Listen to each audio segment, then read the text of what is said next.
வணக்கம். தொல்காப்பியம் பொருளதிகாரம் களவியல் பகுதி 6 பார்க்க போறோம். இதற்குள்ள முழுக்க முழுக்க ஐயம் தொடர்பான பகுதிகள்.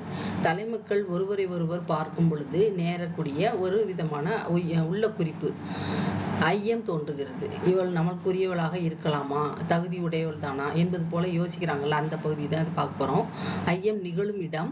சிறந்துளி ஐயம் சிறந்தது என்பது நூற்பா. ஐயம் நிகழும் இடத்தை ஒரு பிரிவா பிரிச்சுக்கிறோம். அதற்குள்ள சிறந்துளி ஐயம் என்ற நூற்பா முதல்ல கொடுத்துருக்கிறது தலைப்பு, ரெண்டாவது கொடுத்துருக்கிறது 1 போட்டிருக்க நம்பர் 1 போட்டிருக்கிறது முதற் பகுதி. ரெண்டாவது ஐயம் நிகழும் எவ்வாறு நிகழுமாறு அப்படிங்கிறத சொல்லுகின்ற பகுதி இரண்டாவது. அதற்கு பொருளியல்ல உள்ள ஒரு சூத்திரத்தை எடுத்திருக்காங்க, உயர்மொழி கிளவி உரளும் கிளவி என்ற சூத்திரம். அதுல நச்சினார்கினியுடைய ஐயருள் குறித்த விளக்கப்பகுதி இடம்பெறுகிறது. தொடர்ந்து சிறந்துளி இழிந்துளி என்பது குறித்த விளக்கப்பகுதிகள் வெள்ளைவார்னர் உரையும் இடம்பெறுகிறது. அணங்குகொள் ஆய்வையில் கொள்ளோ என்ற சான்று பாடல் விளக்கமாக வருது. அதுக்கடுத்து 3வது பிரிவில் ஐயமின்றி சுட்டுகின்ற பகுதி. அதுக்கு ஒரு கலித்தொகை பாடலை முழுமையாக கொடுக்கப்பட்டிருக்கு. அந்த பாடலுடைய பாடல் வரிகளும் அதற்கான பொருளும் இதுல இருக்கு.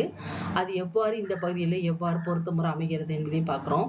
பண்ணி தமர் தந்து ஒரு புறம் தைய என்ற பாடலுடைய வரிகளும், நீ உன் சுற்றமுடு ஊரை விட்டு நீங்குக என்ற பாடல் அடிகளுக்கான விளக்கம் வருகிறது. ஐயம் நிகழ்த்துபவர்கள் யார் அப்படிங்கிறது, தலைமக்கள்ல யாருக்கு இது தோன்றும் என்பது குறித்த உயர்மொழி கிளவி உரளும் கிளவி என்ற பொருளியல் சூத்திர விளக்கப்பகுதியை நம்ம பார்க்கலாம். இது சிறந்துளி ஐயம் சிறந்தது என்பது இழிந்துளி இழிவே சுட்டலான என்பதுதான் இந்த நூற்பா. இதனுடைய சூத்திரத்தினுடைய பொருள் என்ன? ஐயம் நிகழுகின்ற இடம் உணர்த்துதல் முதலீற்று. எந்த இடத்தில் ஐயம் நிகழும் என்பதை விளக்குகின்றது இந்த சூத்திரம். அதனுடைய பொருள் என்னன்னு பார்த்தீங்கன்னா, ஒருவன் ஒருத்தியை கண்ணுற்ற போது பார்த்த பொழுது அந்த இரு வகையும் உயர்வுடையவராயின் அவ்விடத்து ஐயம் சிறந்தது என்று சொல்வர். ஆக 2 பேருமே உயர்ந்த தலைமக்களுடைய உயர்ந்த இடத்தில் இருக்கவர்களுக்கு மட்டும் இந்த சிறந்துளி ஐயம் நிகழும். அவர் இழிவுடையவராயின் அவ்விடத்து அவன் இழிவினையே சுட்டி உணர்தலான் என்றவாறு. ஆக அவருடைய உயர்வு நோக்கியும் இழிவு நோக்கியும் அந்த ஐயம் நிகழும். சிறப்பு என்பது இந்த இடத்துல என்னன்னா, ஐயம் மிகுதலாவது மக்கள் உள்ளால் அல்லல். அவ மக்களுக்கு உரியவளாக தெரியவில்லையே, இவ நம்ம மக்களை சேர்ந்தவள் போல தெரியவில்லையே, அவள் தெய்வமோ என மேலாயினரோடு ஐயுறுதல். இவ ரொம்ப அழகா இருக்கிறதுனால தெய்வத்தையோட சேர்ந்தவளாக இருப்பாளோ, மேலுலகத்தை சேர்ந்த பெண்ணாக இருப்பாளோ, மக்கள் உள்ளவர்களாக இல்லையே என்பதாக ஒரு ஐயம் வரும். அது சிறப்பு காரணமாக தோன்றுவது. சிறந்துளி என்பதற்கு தலைமகள் தான் சிறந்துளியும் கொள்ளப்படும். அவ தலைமகளாய்தான் இது சிறந்துளியாக சொல்லப்படும். அவளை கண்ட இடம் ஐயப்படுவதற்கு சிறந்துளியும் கொள்ளப்படும். ஆக அவளையும் சிறந்துளியாக எடுத்துக்கொள்ளலாம். ஐயம் என்பது அந்த இடத்துல அவள் இருக்கின்ற இடத்தை பொறுத்தும் இந்த ஐயம் தோன்றும். உருவ மிகுதி உடையலாதலின் ஆயத்தாரிடை காணினும் தெய்வம் என்று ஐயுறுதல். இதனால் சொல்லியது, உலகத்து தலைமகனும் தலைமகளுமாக நம்மால் வேண்டப்பட்டார் அந்தனமுலைய 4 வர்ணத்தினும் ஆயர் வேட்டுவர் புறவர் பரதவர் என்னும் தொடக்கத்தினும் அக்குலத்தாராகிய குறுநில மன்னர் மாட்டு உளராவர் அன்றே. ஆக எந்தெந்த பிரிவுகளுக்குள்ளது நடைபெறும் என்ற விளக்கப்பகுதியை உரையாசிரியர் சொல்றாங்க. அவர் எல்லாவற்றையும் விட செல்வத்தால் குலத்தால் வடிவால் உயர்ந்த தலைமகளும் ஆயினோர் மாட்டே ஐயம் நிகழும். மாட்டே என்பது அவர்கள் இடத்தின் அர்த்தம், இடம் சார்ந்த ஒரு உரிப்பொருள் இது. ஆக அவங்க என்ன குலமாக இருக்கட்டும், எந்த இடமா இருக்கும், அந்த மாதிரி ஒரு தலைமக்களுடைய தகுதிப்பாடு நோக்கியும் வரலாம். இல்லைன்னா செல்வம் குலம் வடிவு என்பதனாலும் இது நடக்கலாம். அல்லாதார் மாட்டும் இழிமரபினையை சுட்டி உணரா நிற்குமாதனும் என்றவாறு. அதெல்லாம் என்ன அர்த்தம்னா, உயர்ந்தவரிடம் மட்டுமில்லை இழிவுடையவரிடத்தும் இது நிகழும் என்பதை இழிமரபினையே சுட்டி உணரா நிற்கும். சுட்டி உணரான சுட்டி உணரும் அர்த்தம் என்பதாக இது விளக்கப்படும்.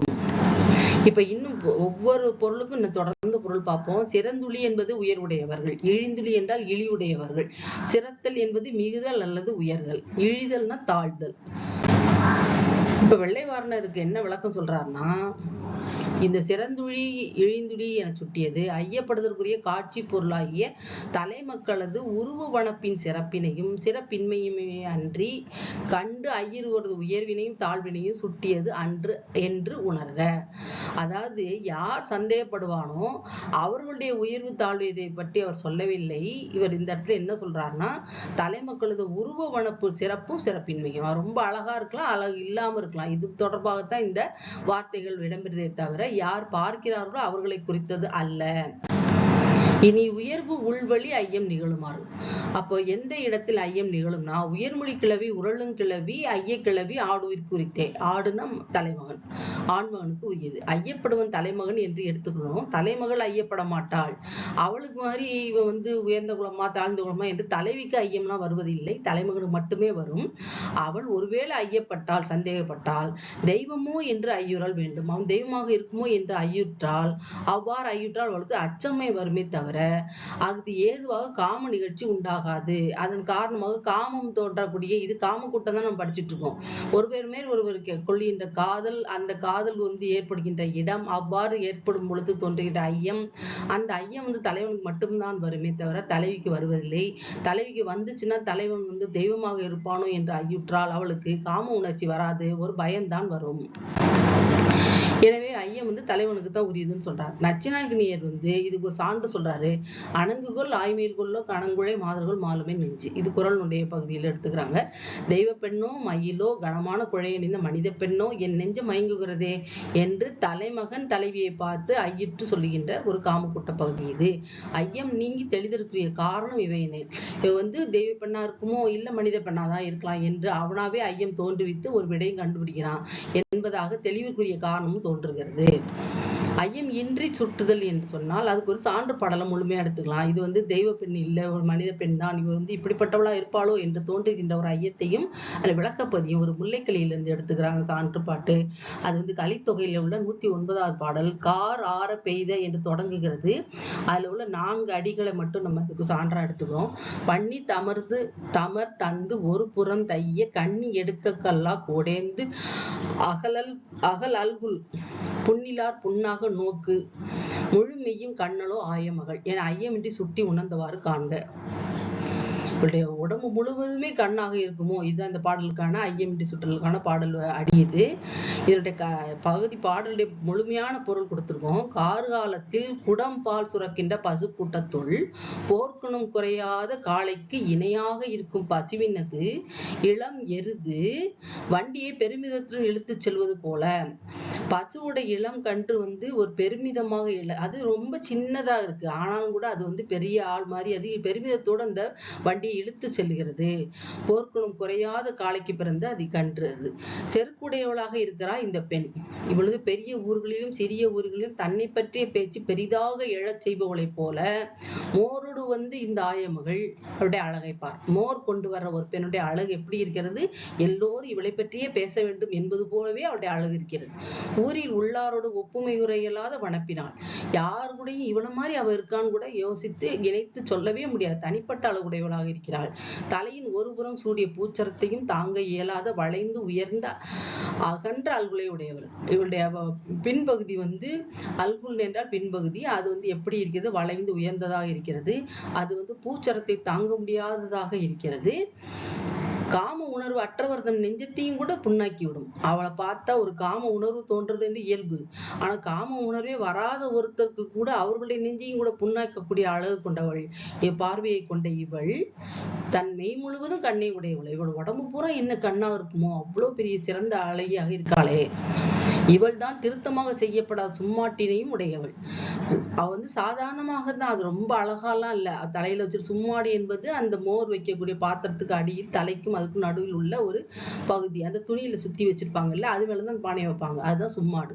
மறு தோலை வீசிக்கொண்டு ஒரு தோளின் கீழ் பல நிறமுடைய நெல்மணிகளை கொண்ட கூடையை இடுக்கிக் கொண்டு அழகிய குழைகள் காதில் ஆடுகின்றவாறு தலைச்சுமையை தாங்கும் கழுத்தை காட்டிலும் உறுதியான மார்பை தாங்கக்கூடிய இந்த நுண்ணியதாக காட்சியளிக்கும் இவளின் இடை. இவளுடைய இடை அழகு இப்படிப்பட்டதாக இருக்கு.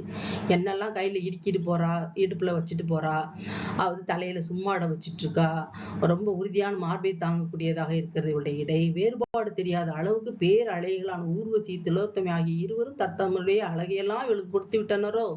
ஆக மேலுலகத்தில் இருக்கக்கூடிய பெரிய அழகையெல்லாம் அவளுடைய அழகையெல்லாம் இவளுக்கு கொடுத்துட்டாங்களா என்ன? காமனது கோவிலுக்குள் பாலோடு இவள் போனால் அவள் தன் கையில் உள்ள மன்மத வில்லை கீழே போட்டு விடுவான் அந்த காமன். இவள்தான் பார்ப்பவர் வருந்த அவருக்கு துன்பத்தை செய்து போவாள் என்று யாருக்கும் மருந்தாக மாட்டாள். இவளை பார்த்தா எல்லாருக்கும் கஷ்டமும் நோயும் தான் வருமே தவிர, ஐயோ இவளை நாம் அடைய முடியவில்லை என்ற துன்பத்துக்கு ஆளாவார்களை தவிர அவர்களுக்கு சிறிய மருந்தாக இருக்கவே மாட்டா. ஆடவர் எவருக்கும் இவள் அணங்கான வருத்தும் தெய்வமாக அமைவாள் என்று ஊர் பெண்கள் எல்லாருக்கும் தெரியும். இவளை பார்த்தாவே ஒரு வருத்தக்கூடிய தெய்வத்துக்கு பேரு அணங்கு.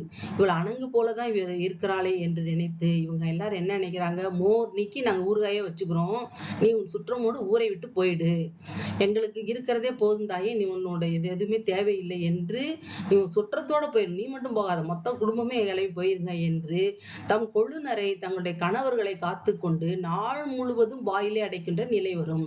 இவருடைய அழகை பார்த்தா உங்க கணவர் வந்து அவங்களுடைய விட்டுட்டு போயிருவாங்க என்பதற்காக அவருடைய வாயிலே இவர்கள் அடைத்து விடுவார்கள் இந்த பெண்கள். கொழுநர் என்றால் கணவன். இனி உயர்வு உள்விலை ஐயம் நிகழுமாறு என்று சொன்னால், உயர்மொழி கிளவி உரலும் கிளவி ஐயக்கிளவி ஆடுவீர் குறித்தே என்றார்களே, ஐயப்படுவன் தலைமகன் என்று கொள்ள வேண்டும். தலைவி ஐயப்படாது என்னேனே அவள் ஐயப்படுங்கள் தெய்வம் என்று ஐயறல் வேண்டும். இவ்வாறு ஐயிட்டால் அச்சம் வர அது ஏதுவாக காவ நிகழ்ச்சி உண்டாகாது என்ற மீண்டும் ஏற்கனவே சொன்ன செய்தியை கொண்டு முடித்து, இவ்வாறு இவர்கள் அச்சப்படுகிற அளவுக்கு அழகுடையவளாக இருக்கிறார் என்ற செய்தியை கொண்டு நாம் முடித்து கொண்டு, ஐயப்படுவது எவ்வாறு நிகழும், இதை எவ்வாறு சங்க இலக்கிய பாடல்கள் நமக்கு சொல்லுகிறது என்பதோடு சேர்த்து பார்த்து இந்த காம கூட்டத்தினுடைய பாடத்துல நம்ம புரிஞ்சுட்டே வரலாம். தொடர்ந்து நாம் பார்க்கலாம்.